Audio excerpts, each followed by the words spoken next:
Atenção! Começa agora uma teleaula de Geografia do Ensino Fundamental. Você vai assistir a teleaula de número 30. Bons estudos!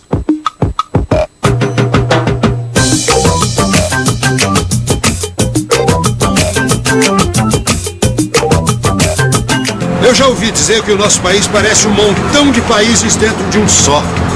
E eu, que já rodei por tudo quanto é canto desse Brasilzão, tenho que concordar. Isso é a mais pura verdade. E não é só porque o Brasil tem diversos tipos de paisagens naturais e culturais, não. É também porque o Brasil tem, ao mesmo tempo, características de países muito ricos e de países muito pobres. Já se diz que o Brasil é uma espécie de Belíndia, uma mistura da Bélgica com a Índia. Quer dizer, um país com índices de crescimento da Bélgica, que é um país super rico, e com indicadores sociais da Índia, que é um país com graves problemas na área social. E quando o assunto é diferenças sociais, ninguém pode simplesmente lavar as mãos e dizer que não tem nada com isso. Todo mundo tem. Você vai ver que ainda há muito para ser feito pelo desenvolvimento do Brasil.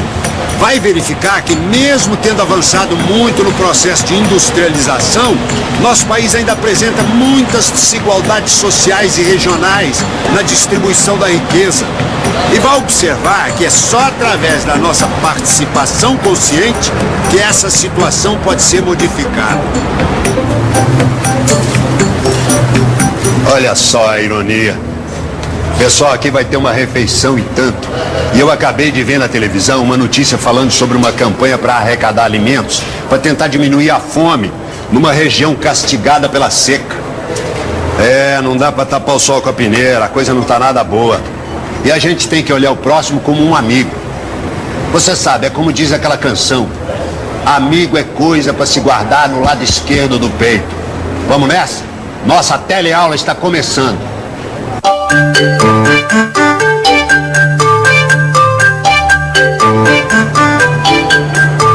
E aí, Maurão? Do jeito que você come, não vai sobrar comida nenhuma pra doar pra campanha, hein?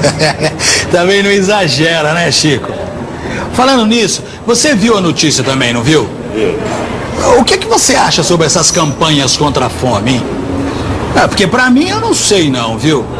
Será que essas campanhas resolvem alguma coisa? Olha, eu te digo mais, viu? Eu não sei se tem tanta gente assim no Brasil passando fome como eles dizem. Ô, Maurão, é lógico que tem muita gente precisando de ajuda e até passando fome. E eu acho que essas campanhas contra a fome ajudam sim, mas não basta. A gente precisa se unir e trabalhar junto. Como assim? Ora, você também roda por esse Brasilzão e sabe como existe muita riqueza e muita pobreza por aí. Antigamente até diziam que isso era destino, que não dava para mudar. O que é uma bobagem. Hoje a gente sabe que pode mudar isso sim. Mas para isso a gente precisa se unir e trabalhar junto. Querida mãe, cansei de ficar com os braços cruzados diante de tanta pobreza. Eu entrei de cabeça nessa campanha contra a fome e só agora começo a perceber o verdadeiro significado da palavra solidariedade. Hoje eu tenho uma certeza. Só com a participação de todas as pessoas nós vamos conseguir resolver os problemas brasileiros. Participação. Essa é a palavra-chave. Você sabe que lá onde eu moro, até há muito pouco tempo, não tinha creche. Aí, a população se organizou, contatou algumas empresas da vizinhança, administração regional e conclusão. Hoje, a creche está lá. Agora, os pais podem trabalhar tranquilos. É isso que dá o espírito de participação. É esse o caminho que o Brasil deve seguir. Hoje, está mais que na cara que o verdadeiro desenvolvimento social de uma comunidade nacional exige a participação ativa de todos os seus cidadãos. Só assim, os resultados do crescimento econômico vão ser aplicados onde são de fato necessários.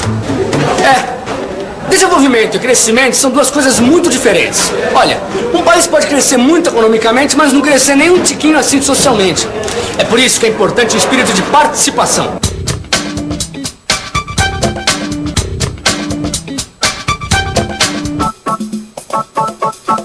O Brasil pertence ao grupo dos países que completou sua industrialização recentemente.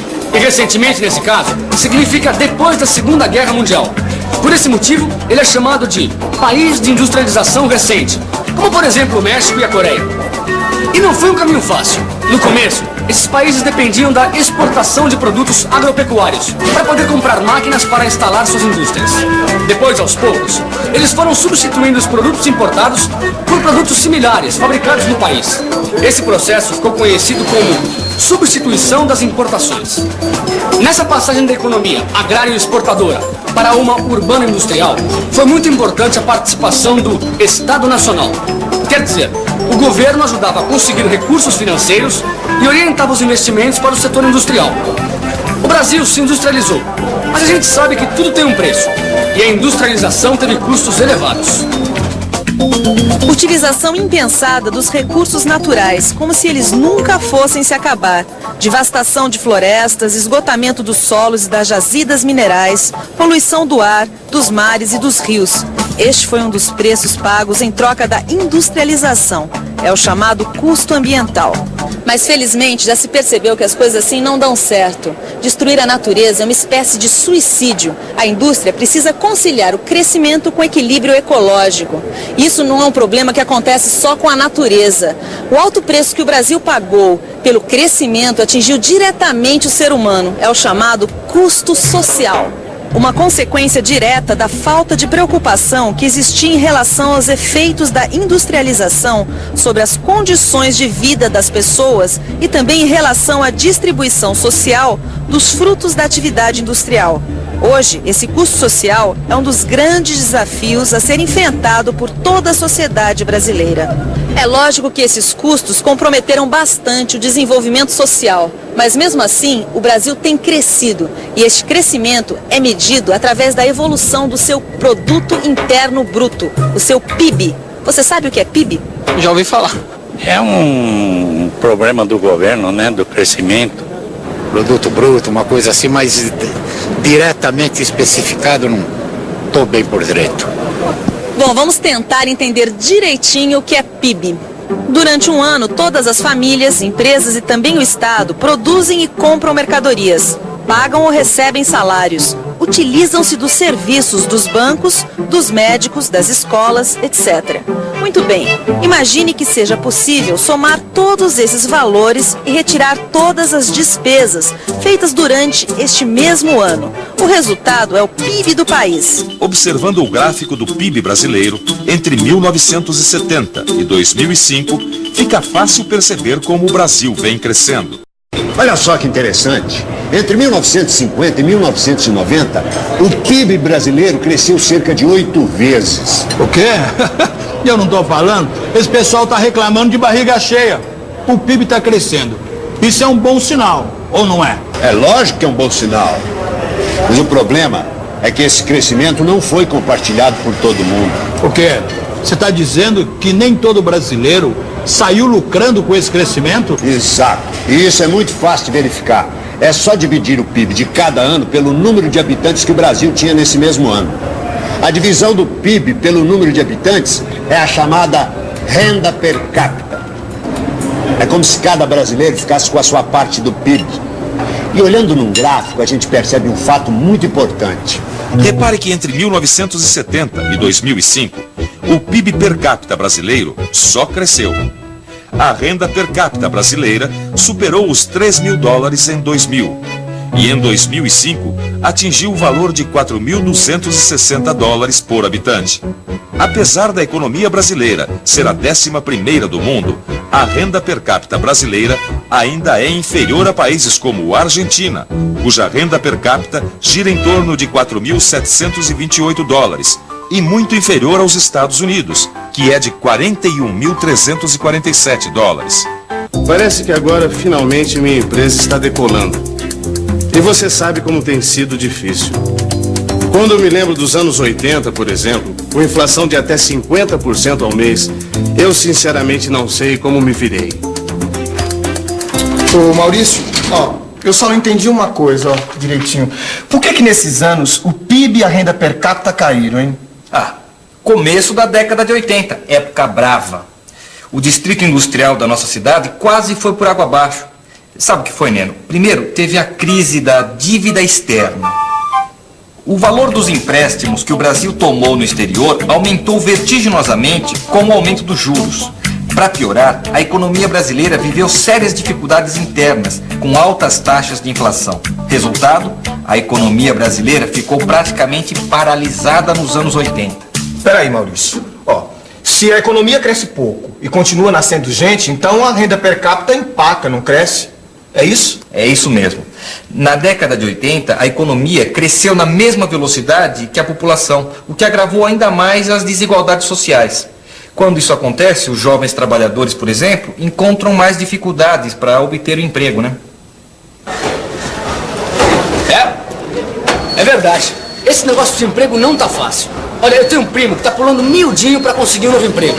Tá até fazendo um curso de computação para ver se as oportunidades aparecem, né? Hoje em dia, com as novas tecnologias, a qualificação é passaporte quase que obrigatório para conseguir um novo emprego. Por isso, que a gente deve estudar sempre e se manter atualizado. A atualização hoje em dia é um grande negócio. Pai, ontem eu iniciei o estágio nas linhas de produção de uma indústria automobilística. O senhor não acredita como esse setor evoluiu. Agora tem uma porção de robôs e os funcionários têm que saber lidar com eles, o que exige muita qualificação. O senhor tinha toda a razão quando me disse que eu precisava me qualificar para conseguir um bom emprego. Você já pensou, Chico? Já pensou se inventa um robô motorista? A gente tá perdido. Fica tranquilo, Maurão. Também não é assim, né? Agora, você que não é robô nem máquina e tem um coração de ouro, você não percebe nenhuma diferença quando viaja de uma região para outra. Percebo, claro que percebo. Tem lugar que a gente vê muito mais pobreza, muito mais dificuldade. Agora, tem lugar que até parece paraíso comparado aos mais pobres. Bom, vamos indo? Vamos nessa. O Mauro tem razão. Viajando pelo Brasil, a gente percebe que as desigualdades na distribuição de renda também se manifestam entre as regiões. Segundo dados do IBGE, na região Nordeste, de cada 10 trabalhadores, 4 ganham até, no máximo, um salário mínimo. Na região Norte, a situação é parecida. No Sudeste, de cada 10 brasileiros, 2 ganham um salário mínimo. Pra gente, quanto mais integração, melhor, né? Tem mais frete pra gente fazer. Pra gente, pra todo brasileiro. A circulação de mercadorias, pessoas, informações acaba aumentando o tamanho do mercado nacional. Isso significa mais oportunidades de trabalho. A conversa tá muito boa, mas é como eu sempre digo, hein? Barriga cheia, pé na areia. Eu vou colocar meu caminhão na estrada, que é pra colocar esse negócio de integração na prática. Ascão! Eu também vou botar o pé na estrada, porque eu ainda tenho muito chão pela frente. E você fica com a revisão. E atenção, se liga aí, que é a hora da revisão. Na teleaula de hoje, você viu que nem sempre crescimento econômico significa desenvolvimento social. Para que exista um verdadeiro desenvolvimento, é necessária uma melhor distribuição do produto nacional, o PIB, e uma maior participação na decisão de onde aplicar os resultados do crescimento econômico. Aprendeu que o Brasil é um país de industrialização recente e que passou por uma fase de substituição das importações para uma fase de produção com grande participação do Estado Nacional. Por último, viu que ainda existem muitas desigualdades sociais e regionais, que só podem ser vencidas com uma maior integração entre as diversas partes que formam a economia e a sociedade no Brasil. A gente já não pode mais cruzar os braços diante das profundas desigualdades que existem no nosso país. Assim, a gente não vai a lugar nenhum. E um jeito de começar a fazer alguma coisa é tentar compreender as semelhanças e diferenças entre as regiões brasileiras e identificar os valores que contribuem para aumentar a integração econômica. Você viu? Com a integração a gente pode diminuir a pobreza. Então é o estudo, né? Quando a gente entende, o problema fica mais perto da solução. Tchau!